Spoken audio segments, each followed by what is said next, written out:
Hey everybody, welcome back to our channel. In this guide, I'm going to show you the procedure on how to create ChatGPT account. In order to create ChatGPT account, you first need to install the app. You could also use the browser version of it by going to chatgpt.com as well. I'm going to use the app itself, so open up your respective app, type in ChatGPT and click on the install button. Once the application is completely installed, you then need to go ahead and click on the open button and click on the continue button once you're done. You could use a free account as well, but if you want to create an account, you click onto the sign up button at the top right corner of the screen.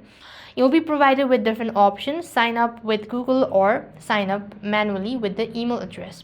I'm going to go ahead and simply use my email address and click onto the continue button. And as you've done that, click on the continue button. Moving on, you'll then be asked to type in your password or just create a password as well.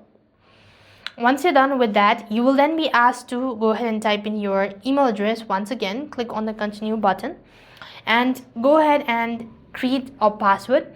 As you're done creating a password, you could then click on the continue button, fill out all the information that is necessary, and that's basically how you'll be able to create ChatGPT account onto your device. If you want, you could also get the premium version of it, but you could use the free version as well. So with that, we've completed our steps. Thank you for watching. See you in the next video.